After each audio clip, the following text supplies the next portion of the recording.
آنی کا بھی تھریٹس ہے، جنگی جنون کا بھی تھریٹس ہے۔ نریندر مودی نے باضابطہ اپنے ٹویٹ میں کہا ہے کہ اب اس ملک کو ہم تباہ کر دیں گے۔ تو ایسے موقع پہ یہ بھی ایک مشکل وقت ہے، وہ بھی ایک مشکل وقت تھا جس کا ذکر اسلم بیگ صاحب نے کیا۔ دیانالی صاحب سمجھتے ہیں کہ اس وقت جو مشکل حالات ہیں اس میں ہماری لیڈرشپ، حکومت، قیادت جو ہے وہ رول ادا کر رہی ہے جو اسے کرنا چاہیے؟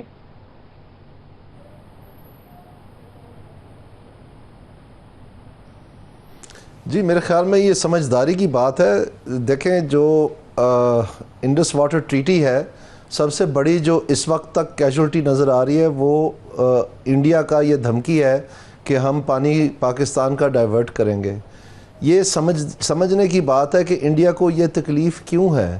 اب بظاہر تو انڈس واٹر ٹریٹی کے تحت ایک برابری نظر آتی ہے کہ جی جیلم، چناب اور انڈس جو ہے وہ پاکستان کے ہوں گے، اور بعیش، راوی اور ستلج جو ہے وہ انڈیا کے ہوں گے، تو تین ہو گئے۔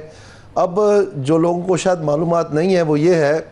کہ انڈیا قریباً 18% پانی جو ہے ان سارے دریاؤں میں سے وہ لیتا ہے، کوئی لگ بھگ 30 ملین ایکر فیٹ، اور جو ان کی کیچمنٹ ایریا سے پاکستان میں پانی آتا ہے وہ 69% ان کو چھوڑنا پڑتا ہے اس ایگریمنٹ کے تحت، اور پاکستان کو جو 145 ملین ایکر فیٹ تقریباً ملتا ہے اس میں سے 30 جو ہے وہ سمندر میں بہہ جاتا ہے، اور 36 جو ہے ملین ایکر فیٹ یہ مس گورننس یا لیکیجز کی نظر ہو جاتا ہے، اور اس طرح سے جو تقریباً 80 یا 85 ملین ایکر فیٹ ہے وہ پاکستان بہت ہی انیفیشینٹ کراپس کو دیتا ہے، جیسے شوگر کین ہو گیا یا رائس ہوگی یا کاٹن ہوگی، جو بہت ہائی واٹر انٹینسیو کراپس ہیں۔ تو انہوں نے معاہدہ تو کر لیا، لیکن تل ملا اس لیے رہے ہیں کیونکہ وہاں بیٹھ کے وہ دیکھتے ہیں کہ ادھر جو ہے جیسے کہ پاکستان میں ایگریکلچر جو ہے وہ اتنا وافر، مطلب ان کے برابر، ان کے مقابلے میں ایک صورتحال ہے۔ اب معاہدہ تو وہ کر بیٹھے ہیں، تو وہ اب اس کو کیسے انڈو کریں، اور یہ پچھلی مرتبہ بھی انہوں نے یہ تھریٹن کیا، اور اس وقت سے یہ بات ان کو کھٹک رہی ہے جب سے انہوں نے مختلف ان کے جو سلال اور تنبل پروجیکٹس جو ہیں وہ ان کو ری ڈیزائن کرنے پڑے جب پاکستان نے ریئیکٹ کیا، اور انہوں نے وہ تلبل تو بالکل آبسولیٹ ہی ہو گیا، اور دوسرا جو ہے اس میں بہت سارا فرق پڑ گیا سلال جو ہے۔ تو اس طرح سے انہوں نے دیکھا کہ ایون وہ جو بجلی بنانے کے جو کارخانے وہ لگانا چاہتے تھے ان میں اگر ذرا سی بھی ہٹیں اس ایگریمنٹ سے تو پاکستان اس میں آ کے تو خلل ڈال دیتا تھا، تو اس وجہ سے ان کا نقصان ہونا پڑا۔ تو یہ بات ان کو چبھ رہی ہے اور یہ چبھتی رہے گی، کیونکہ بنیادی طور پر یہ جو بظاہر لگتا ہے کہ اب کیا تو انہوں نے معاہدہ ہے، اتنے سال چلا سب کچھ، وہ سیٹسفائیڈ بھی تھے، ہے بھی انٹرنیشنل معیار کے مطابق، لیکن اس میں پاکستان جو ہے وہ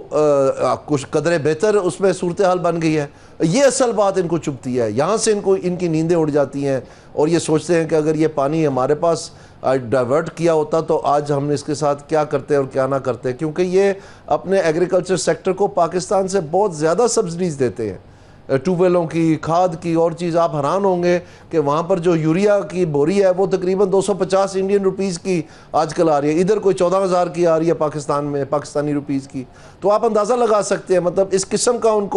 ان کی پرورش کرنی پڑ رہی ہے کہ وہ اپنی فوڈ سیکیورٹی کو برقرار رکھیں۔ تو اس کے پیچھے اصل میں یہ بات ہے جو سمجھنے والی ہے۔ اب جہاں تک آپ نے بات کی کہ یہ پہلے بھی انہوں نے کر کے دیکھ لیا کہ جناب یہ دہشت گردی کر رہے ہیں، جب یہ پلوامہ والا اٹیک ہوا اور وہ ان کے ساتھ ایک بڑا برا ڈراپ سین ہو گیا، ان کے اپنے ہی جہاز گر گئے، ان کے اپنے ہی لوگ جو ہے وہ یہاں پر حراست میں آ گئے، اور پھر ان کو جو ہے نا منہ کی کھانی پڑی اور واپس کرنے پڑے۔ تو ان کو 10 دفعہ سوچنا پڑے گا۔ البتہ یہ ضرور ہے کہ جیسے انہوں نے کشمیر سے چھٹکارا حاصل کیا، یہ آئین میں تبدیلی کر کے کہ جو